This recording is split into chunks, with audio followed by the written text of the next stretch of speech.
Bien, mesdames et messieurs, après plusieurs mois de travail et quelques semaines d'attente, j'ai le plaisir de vous présenter aujourd'hui notre livre blanc dédié à la sécurité. Tout d'abord, un mot sur le principe de ces livres blancs. Comme je l'ai annoncé il y a plusieurs mois, j'ai décidé d'engager la rédaction de différents livres blancs thématiques afin de préparer la future campagne présidentielle. Les thèmes sont choisis soit en fonction de l'urgence de l'actualité, et c'est précisément le cas pour le sujet de la sécurité ou celui à venir de la fraude, soit parce que je considère que ces thèmes seront au cœur de la future campagne présidentielle. Je pense par exemple à la question énergétique ou à celle de l'aménagement du territoire.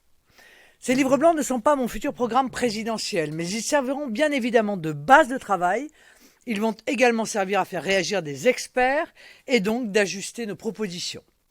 L'autre objectif de ces livres blancs, c'est particulièrement le cas pour celui d'aujourd'hui, est aussi d'être des contre-projets aux différentes politiques macronistes. Ces livres blancs sont et seront rédigés avec un certain nombre d'experts, notamment membres du groupe des Horaces. Pour couper court d'ailleurs à toute question sur ce sujet, mis à part Jean-Paul Garot, ici présent, que vous connaissez, qui nous a apporté son expertise pour ce travail, je ne donnerai aucun nom, c'est donc pas la peine de me poser la question. Si j'ai choisi que cette série de livres blancs commence par le thème de la sécurité, c'est qu'il y a clairement urgence. Tous les indicateurs sont au rouge. J'ai choisi de mettre à l'honneur la presse locale, comme vous pouvez le voir derrière moi, parce que c'est elle qui reflète au mieux le quotidien de nos compatriotes. Toutes ces unes, récupérées depuis seulement quelques mois, soulignent que partout l'insécurité gagne du terrain. Des villes aux campagnes, du nord au sud, de l'est à l'ouest, la vie des Français est gangrénée par l'insécurité. Car contrairement à ce que dit le président de la République, soulignant ainsi sa déconnexion et son désintérêt sur les questions régaliennes, ce n'est pas un sentiment d'insécurité que ressentent les Français, mais c'est la réalité de leur vie quotidienne. Ce sujet a été clairement mis de côté par les pouvoirs publics, et ce depuis bien trop longtemps, même si depuis des décennies nous ne cessons de tirer la sonnette d'alarme et de faire des propositions. Il faut dire que, d'une part, la lutte contre le terrorisme islamiste a focalisé l'attention de l'opinion publique, des médias et des forces de l'ordre, entraînant de facto une disparition du sujet de l'insécurité du quotidien, alors que les Français la constatent et en sont victimes. D'autre part, l'exécutif montre un désintérêt profond pour ces questions. Le niveau d'incompétence du ministre de l'Intérieur en étant l'inquiétante démonstration. Chose étonnante, le gouvernement a choisi comme nous de faire un livre blanc sur le même thème. Je pose donc la question, qu'ont-ils fait depuis 2 ans et demi dans ce domaine? Comme nous aimons à le répéter, la sécurité est la première des libertés. La sécurité aurait donc dû être une priorité pour le gouvernement. C'est finalement à mi-mandat qu'il commence à se pencher sur la question, et encore, on ne sait toujours pas quand ce livre blanc va sortir. Pendant ce temps, les indicateurs, comme je vous l'ai dit, virent au rouge, pour ne pas dire à l'écarlate. Ainsi, de façon logique, dans les enquêtes d'opinion, notamment réalisées pour les municipales, ce sujet apparaît comme la priorité pour nos compatriotes. Or, je tiens à leur dire que dans ce domaine, il n'y a pas de fatalité. La situation est avant tout le résultat de choix politiques. Je ne vous ferai pas l'affront de vous nommer les responsables. L'urgence est donc au sursaut et à la reconquête. Tout d'abord celle des esprits, en rompant avec des politiques laxistes que rejettent profondément les Français. Ensuite, la reconquête des territoires, gangrénés par la criminalité qui entraîne la fragmentation de notre société. Cette fragmentation est vraiment très préoccupante. La société française est, on le sent, sur le fil du rasoir, et il est important, je dirais même vital, que l'État reprenne la main partout et pour tout le monde. C'est précisément ce que nous proposons dans ce livre blanc. Avant d'entrer dans le détail, 2 précisions. 2 sujets ne sont pas abordés dans le livre blanc. Le terrorisme, même si la délinquance du quotidien reste le terreau du terrorisme, il y aura certainement un livre blanc sur cette question. L'autre est celui de la délinquance dite en col blanc, qui sera traité dans le livre blanc dédié à la fraude. Ce livre blanc, de façon guère originale, je le reconnais, est bâti en 2 parties. Une partie constat, une partie mesure. La première partie nous a permis de constater que la situation est pire que ce que nous pouvions imaginer. En clair, les unes qui sont derrière moi ne sont qu'une partie émergée d'un gigantesque iceberg. Je ne vais pas vous faire une litanie de chiffres, vous en retrouverez un grand nombre dans le livre blanc, accompagné d'analyses des tendances et de quelques comparaisons avec des pays étrangers. En plus, nos compatriotes n'ont, je crois, ni besoin de chiffres ni de statistiques pour voir et pour vivre l'insécurité. Ces chiffres nous amènent à plusieurs constats. Notre démocratie, notre état de droit sont en danger du fait de l'insécurité. Ce n'est pas pour rien que le droit à la sûreté est mentionné à l'article 2 de la Déclaration des droits de l'homme. Si l'État ne fait rien, si l'État n'assure plus sa mission première, celle d'assurer la sécurité, alors nos concitoyens vont non seulement perdre totalement confiance en la puissance publique, et plus grave, ils vont finir par vouloir assurer eux-mêmes leur sécurité, voire rendre eux-mêmes la justice. Évidemment, l'insécurité a toujours existé, mais on atteint aujourd'hui des niveaux insupportables. Cela a un impact très concret sur la vie des gens. J'ai appelé cela la désagrégation sociale.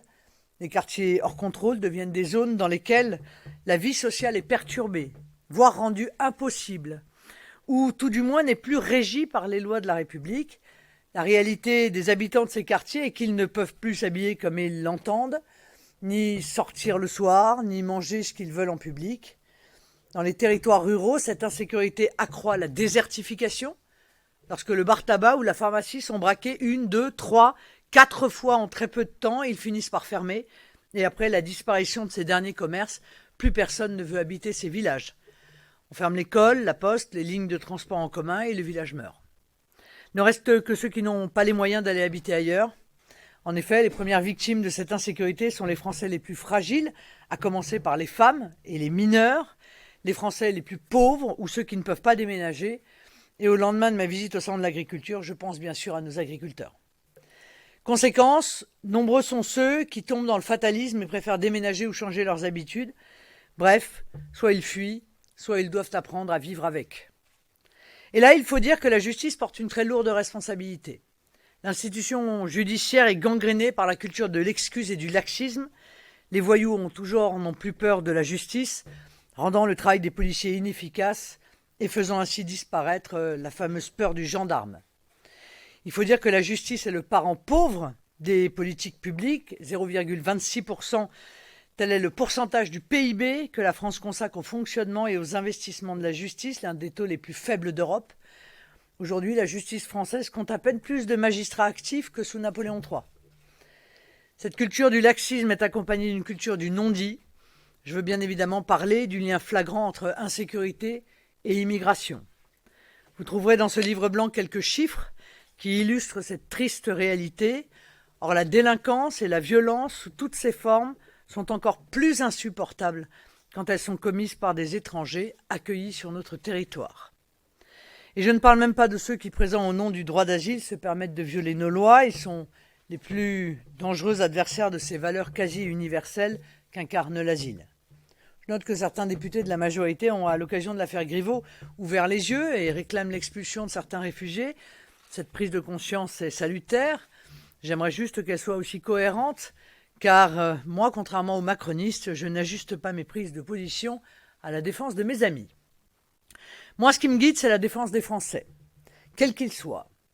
Mais puisque l'actualité nous y invite, je demande au gouvernement de mettre en œuvre cette mesure que nous proposons depuis longtemps et d'expulser de notre territoire tous les étrangers qui commettent des crimes et des délits graves sur notre sol. Vous retrouverez bien sûr cela dans les propositions, mais c'est vrai que ça n'est pas une nouveauté.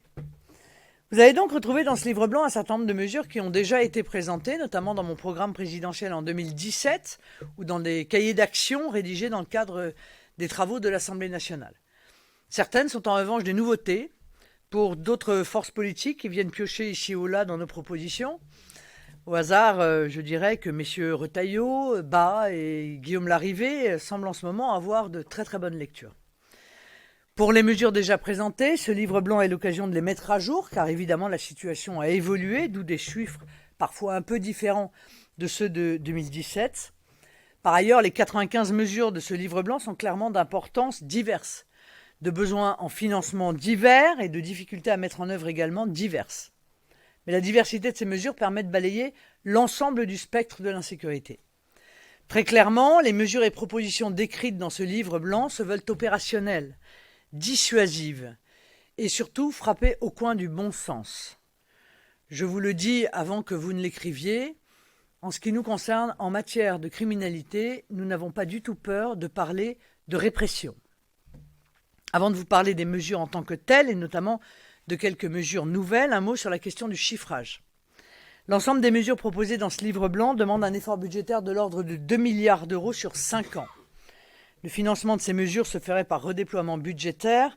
Je considère en effet, vous le savez, que les sources d'économie dans la dépense publique sont nombreuses et elles seront évidemment extrêmement nombreuses également dans le livre blanc contre la fraude que nous vous présenterons d'ici quelques semaines. En outre, et je souhaite insister sur ce point, la politique est d'abord affaire de choix et nous considérons que la sécurité est un choix prioritaire, voire le choix prioritaire en termes de politique publique. Je vais vous épargner la lecture des 95 mesures, vous aurez évidemment tout le loisir de les étudier, mais un mot sur la philosophie dans laquelle elles s'inscrivent. Tout d'abord, donner des moyens humains et matériels aux forces de l'ordre et à la justice.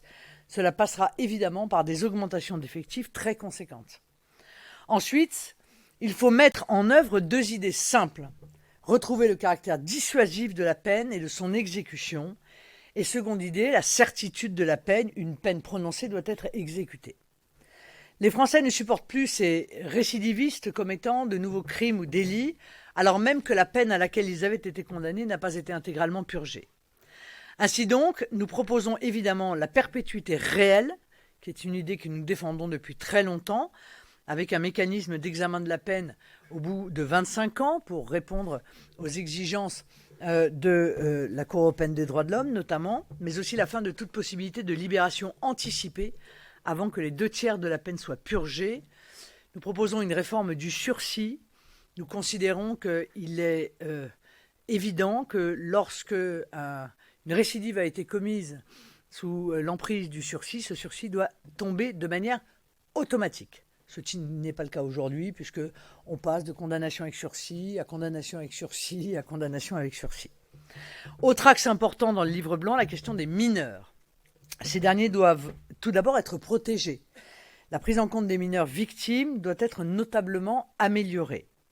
Il faut en outre durcir les sanctions contre les voyous qui ont recours à des mineurs dans leurs activités criminelles.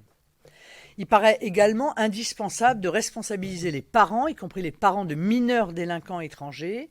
La majorité pénale n'est pas ici tranchée, nous vous l'avons dit, car le sujet mérite encore d'être approfondi et travaillé. Enfin, dernier axe, le renforcement de la place des maires. Pour ceux qui suivent les campagnes des municipales, vous constaterez que le sujet de la sécurité est clairement le premier sujet de préoccupation des Français, je vous l'ai dit. Nous proposons donc un certain nombre de mesures pour que les maires, qui sont, je le rappelle, les premiers magistrats de nos villes et de nos villages, voient leurs compétences renforcées, voire élargies. Parmi nos mesures, nous proposons que le maire soit notamment davantage informé des personnes à risque qui habitent sur sa commune, notamment les condamnés pour des faits de terrorisme ou d'atteinte aux personnes. Avant de conclure, et comme je l'ai dit auparavant, je vous sais friand de nouveautés, permettez-moi de vous présenter donc quelques mesures nouvelles. Nous proposons le vote d'une loi de programmation pour la police et la justice tous les 5 ans afin d'inscrire la politique de sécurité dans le temps. Nous proposons de flécher une partie des investissements d'avenir dans ce domaine avec bien évidemment comme souci principal la préservation de nos libertés. Au niveau du quotidien de nos concitoyens, nous proposons de leur rendre la vie plus simple et plus sûre. Ainsi, par exemple, parmi de multiples propositions, nous effectuons celle de la création de la plainte immédiate. Plus besoin de se rendre obligatoirement au commissariat pour porter plainte. On pourra le faire immédiatement sur le lieu de la commission de l'infraction, évidemment quand la police se sera rendue sur ces lieux. La mise en place d'un crédit d'impôt pour l'installation à domicile de dispositifs de sécurité. La sécurité c'est la responsabilité de l'État, de la collectivité. Il nous semble donc juste qu'une partie des investissements de nos concitoyens dans ce domaine soit financée par l'État. Nous proposons également la mise en place de soutien aux professions exposées, soit à travers des audits réalisés par les forces de l'ordre, pour les professionnels de santé, par la prise en charge par le budget de la sécurité sociale de leurs investissements de sécurité. On pense évidemment aux pharmaciens, on pense évidemment aux médecins. Ces professionnels de santé doivent pouvoir accomplir leur mission dans un cadre sécurisé. Ce cadre, c'est à l'État d'en assurer, nous le croyons, le financement. Enfin, dans les mesures non révolutionnaires mais fortement symboliques, nous proposons la création d'un uniforme carcéral pour les détenus définitivement condamnés. Avec la condamnation définitive, la présomption d'innocence disparaît et la justice décide de mettre provisoirement ou définitivement un coupable en dehors de la société. Cet uniforme en sera une marque symbolique. Je compte sur vous, évidemment, pour aller lire avec attention ce livre blanc, décortiquer les mesures que nous proposons, qui illustrent, je le crois, le sérieux de notre travail et la pertinence de nos propositions. Je vous invite, vous, journalistes, lorsque ce sujet sera traité par les uns et par les autres, je pense par exemple au LR ou au gouvernement, à faire l'effort peut-être de regarder si leurs propositions ne sont pas directement inspirées des nôtres, même si évidemment nous ne pouvons que nous en réjouir. Nous sommes bien sûr aussi là pour ça, mais j'ai l'impression qu'en ce moment c'est un petit peu régulier. Concernant la municipale, puisque nous sommes spécifiquement, c'est vrai, à quelques jours d'une élection municipale, permettez-moi d'aller un tout petit peu plus loin dans les propositions que nous faisons. Vous savez que beaucoup de maires, en réalité, n'utilisent pas l'intégralité des moyens qui sont à leur disposition. Les compétences sont souvent peu connues et très généralement très peu utilisées.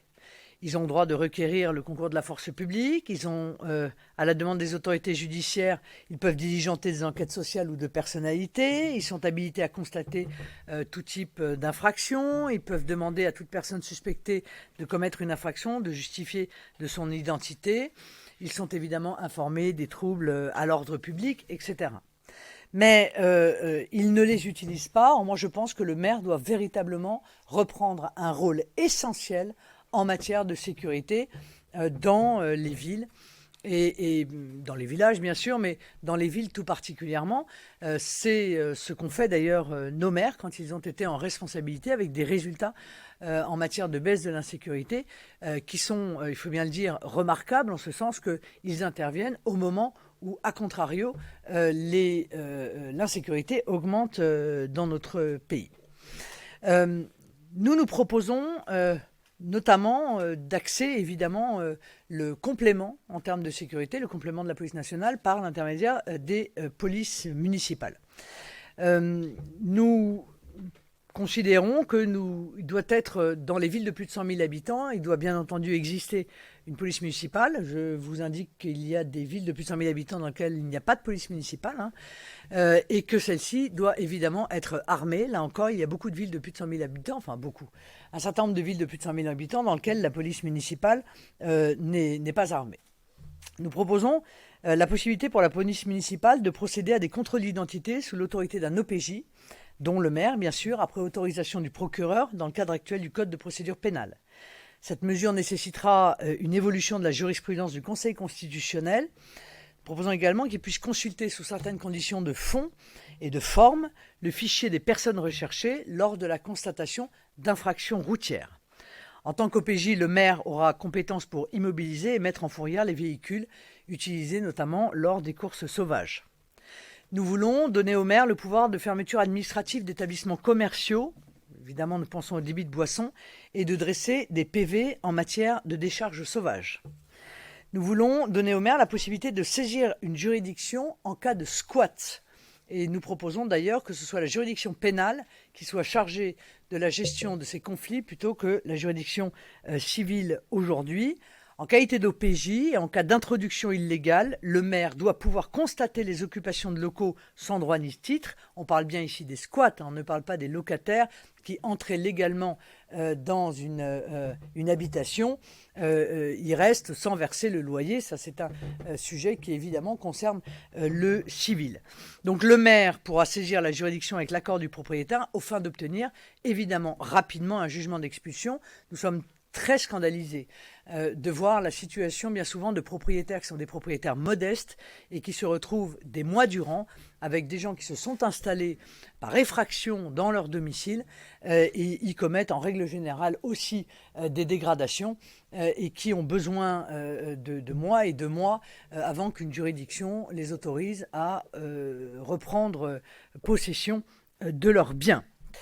Nous souhaitons renforcer l'information du maire sur les personnes à risque présentes sur la commune. Vous savez que les maires ont un droit de suite, c'est-à-dire qu'ils ont le droit de solliciter, d'être informés des suites judiciaires d'une affaire qui s'est déroulée sur leur commune. Ce que nous proposons est très différent. Nous proposons que de manière systématique, le maire, en qualité d'OPJ, soit tenu au courant de la présence sur sa commune de personnes fichées S pour des faits de terrorisme. La transmission de cette information, dont le maire ne pourrait faire état, bien sûr, ne serait pas automatique et serait décidée selon les circonstances. En revanche, ce qui sera automatique, c'est l'information donnée au maire de toute personne condamnée, soit pour des faits qui sont des faits commis en réunion, soit pour des faits qui sont des atteintes aux personnes. Je pense qu'il est par exemple important en matière de violence conjugale ou en matière de maltraitance d'enfants qu'un maire puisse effectuer une surveillance particulière lorsque une personne a été condamnée pour violence à l'égard de sa femme ou à l'égard de ses enfants. Je pense que de la même manière, quand quelqu'un a été condamné pour, par exemple, deal de drogue, il faut que le maire le sache pour pouvoir, là encore, permettre une surveillance particulière de ce type de réseaux qui sont évidemment des réseaux criminels. Obliger le maire à motiver une décision favorable à un regroupement familial lorsque le maire donne un avis négatif. Pour l'instant, les maires donnent des avis, consultent des avis, quand ils les donnent, parce que la réalité, c'est que, en fait, beaucoup de maires ne prennent même pas la peine de donner leur avis sur ces sujets. Et nous pensons que lorsque le maire est opposé à cette décision et que le préfet va à l'encontre de ce refus, eh bien le préfet devra motiver sa décision. Nous souhaitons donner au conseil d'agglomération la compétence d'imposer la création d'un service de sécurité des transports. Et je vous l'ai dit, nous souhaitons rendre obligatoire la mise en place d'une police municipale dans les villes de plus de 10 000 habitants. Et pour cela, il faut évidemment créer une école de formation des policiers municipaux. Pour ces 23 000 fonctionnaires territoriaux, la formation, à nos yeux, doit être renforcée et harmonisée sur tout le territoire. Et donc, nous souhaitons qu'une école nationale de formation des policiers municipaux sous l'autorité du ministère de l'Intérieur soit créée. Le Centre national de la fonction publique territoriale se chargeant du financement.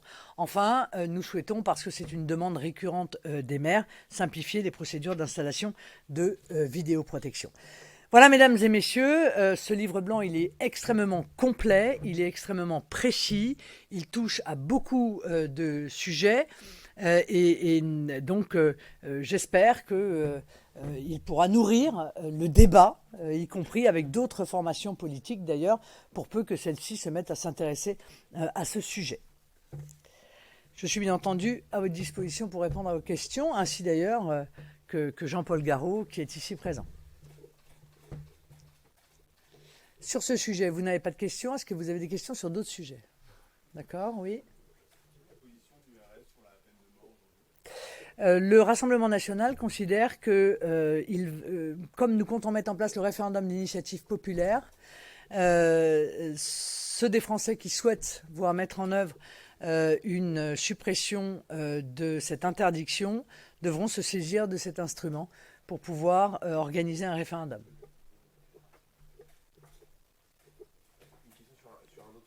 Sur le coronavirus, 3 nouveaux cas ont été décelés en France, donc une personne française qui est morte de 60 ans. Est-ce que la situation vous inquiète encore plus compte tenu de ces dernières informations?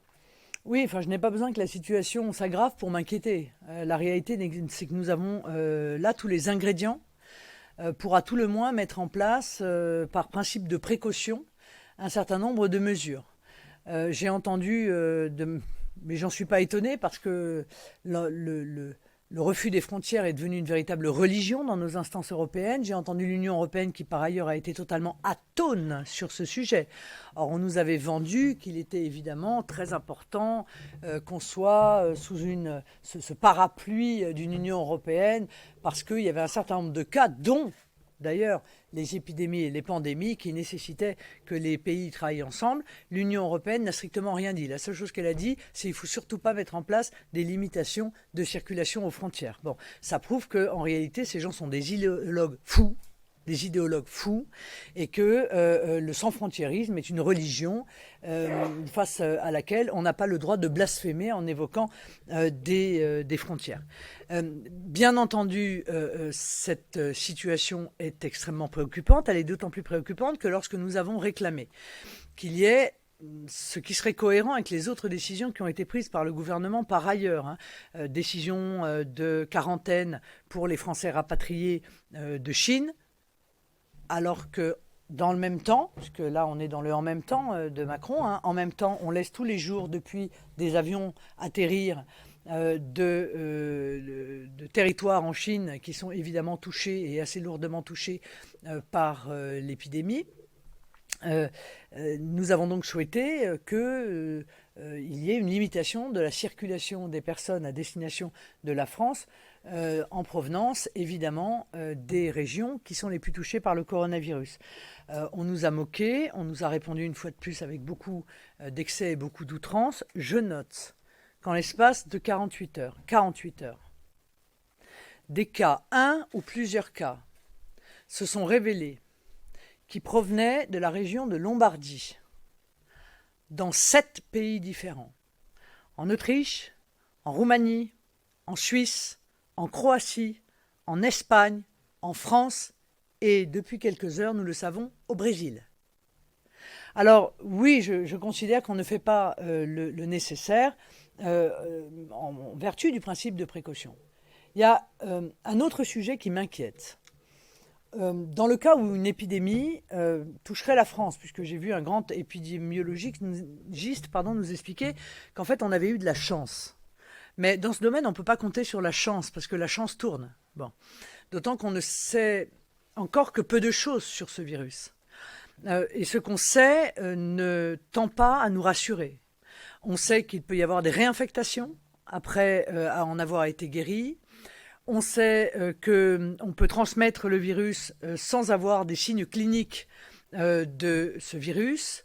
On sait que la période d'incubation, en tout cas pour certaines personnes, a été beaucoup plus longue que les 14 jours maximum qu'on avait évoqués dès le départ. Donc toutes ces raisons-là, évidemment, nous inquiètent. Je pense que sur le plan législatif, nous sommes extrêmement faibles pour faire face demain à une épidémie. Et que nous ne savons même pas véritablement précisément sur quelle base légale un confinement pourrait éventuellement être décidé d'une ville ou d'un quartier si l'épidémie venait à prendre de l'ampleur. C'est un vrai sujet de préoccupation. Évidemment, c'est une défaillance de la part des gouvernements qui étaient en situation après le SRAS, puisqu'on aurait dû tirer les leçons du SRAS et on ne l'a pas fait. Aujourd'hui, nous ne savons pas, il y a, comme je l'ai dit, un texte vague qui indique que le ministère de la Santé peut prendre toute mesure qui vise à limiter une épidémie.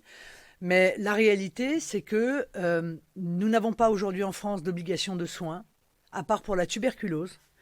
Ça veut dire quoi concrètement? Ça veut dire que si quelqu'un est atteint du coronavirus et ne souhaite pas se soigner, nous n'avons pas les outils législatifs pour le forcer à se soigner. Nous n'avons pas non plus les outils législatifs pour empêcher quelqu'un de quitter une quarantaine. L'amende qui est prévue est une amende d'un montant qui est dérisoire, je crois que c'est 38 €. Donc en fait, nous n'avons pas véritablement législativement les moyens d'empêcher une épidémie, enfin de contenir en quelque sorte une épidémie. Je pense qu'il y a urgence à ce que le gouvernement se penche sur ce sujet pour faire face à toutes les situations. Le pire n'est jamais sûr. Mais la responsabilité d'un gouvernement, c'est d'envisager le pire en termes de protection de la population. Pour revenir au livre sur la sécurité, vous dites que ça serait une base pour le programme de 2022. Est-ce que plus immédiatement, ça sera aussi une des clés qui va guider le vote dans quelques semaines pour les municipales, cette thématique? Oui, je pense qu'à partir du moment où la première préoccupation des Français est la sécurité, c'est évidemment un sujet qui les intéressera lors de leur vote. Est-ce que c'est le sujet essentiel? Non, probablement pas. Une élection municipale est une somme d'énormément de critères dans lequel entrent évidemment en ligne de compte les sujets politiques, mais également la personnalité du maire sortant ou des candidats qui se présentent.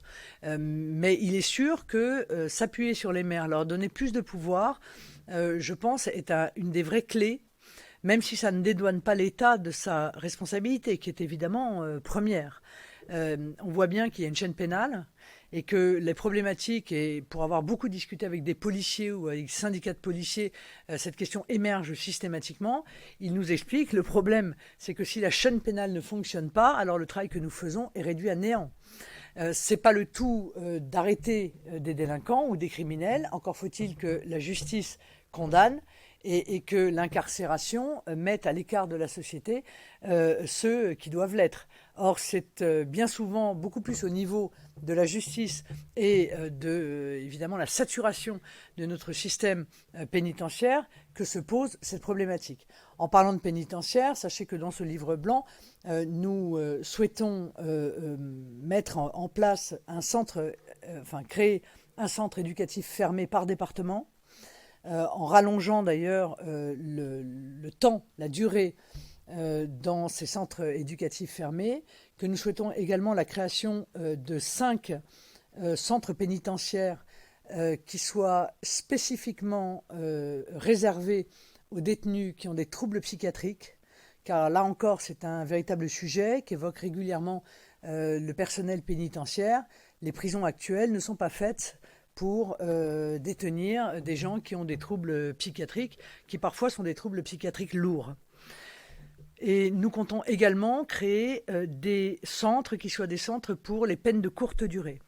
L'idée, c'est vrai, n'est pas neuve, mais elle n'a en réalité jamais véritablement été mise en exercice. C'est éviter, c'est en même temps que ces peines de courte durée soient mises en œuvre, parce que quand elles ne sont pas mises en œuvre, il y a un effondrement de l'échelle des peines, mais c'est également qu'elles ne soient pas mises en œuvre en promiscuité avec des délinquants ou des criminels qui seraient évidemment beaucoup plus aguerris. Voilà. Oui.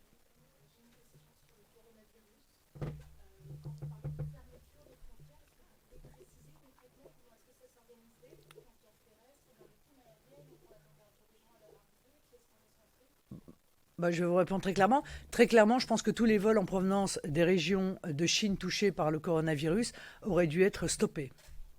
Et cela depuis probablement 1 mois. Voilà. Une fois de plus, j'attire votre attention et j'aimerais peut-être que quelqu'un pose la question au gouvernement, si nous n'avons nous-mêmes pas la possibilité de le faire. Pourquoi mettre en quarantaine des Français rapatriés de Wuhan et en même temps laisser des avions atterrir en France tous les jours depuis 1 mois en provenance de ces régions. Voilà, donc ça c'est très clair. Et encore une fois, je pense que notamment il faut empêcher aujourd'hui, en attente de la maîtrise par l'Italie de l'épidémie en Lombardie, il faut arrêter la circulation en provenance vers la France, bien sûr, en provenance de Lombardie. Donc oui, bien entendu, ça passe par des contrôles. Mais là, vous voyez, on a un sujet précis, c'est le sujet des 3000 supporters. Je pense que c'est tout à fait déraisonnable de les laisser venir participer à ce match aujourd'hui.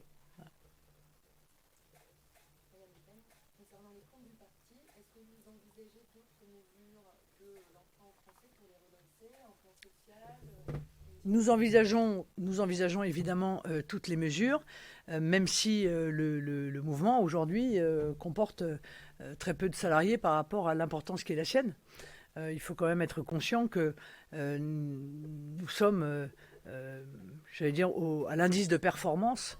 Nous sommes de très loin les meilleurs, puisque nous sommes le premier parti de France avec des moyens financiers qui sont incontestablement très inférieurs à ceux de nos concurrents, très inférieurs évidemment à ceux de LR et considérablement inférieurs à ceux de En Marche. Mais nous n'excluons rien pour pouvoir assainir nos finances. Une question sur la suite du monde. Est-ce que, à travers ce plan d'économie, il pourrait y avoir des baisses de salaire au sein du parti? Et notamment, est-ce que vous pourriez, par exemple, remettre en cause votre allocation forfaitaire? J'ai vu que ça passionnait les médias. J'ai lu d'ailleurs beaucoup de sottises sur ce sujet. Alors je vais vous expliquer d'abord extrêmement clairement les choses. Premièrement, je vais vous dire qu'il y a un article dans la Constitution, si on vous intéresse, c'est notre loi commune et notre loi supérieure, qui indique que les partis politiques s'administrent librement. Ça, c'est la première chose. Deuxièmement, l'allocation de remboursement de frais dont je bénéficie est une allocation qui est soumise à impôt, ce qui en rogne considérablement l'enveloppe. Et elle est soumise à impôt pour une raison très simple.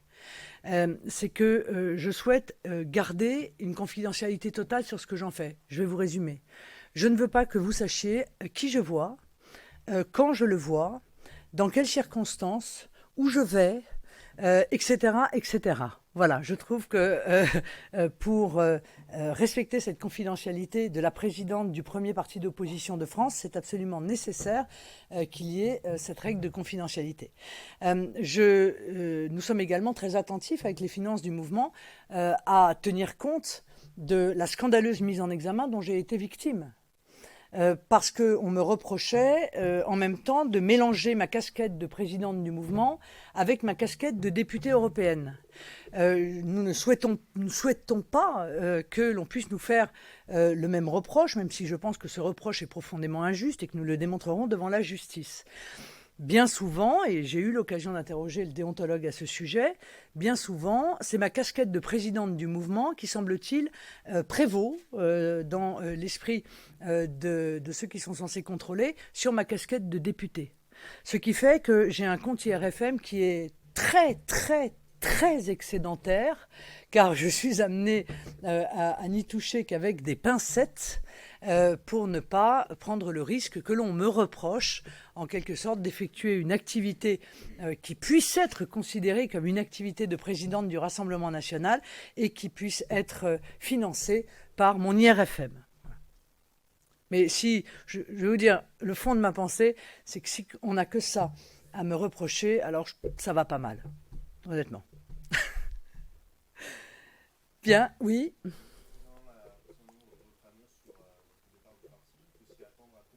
Non, mais d'abord, excusez-moi, mais vous êtes étonnant parce que vous posez des questions, on vous répond et vous tirez des réponses qu'on vous fait une annonce.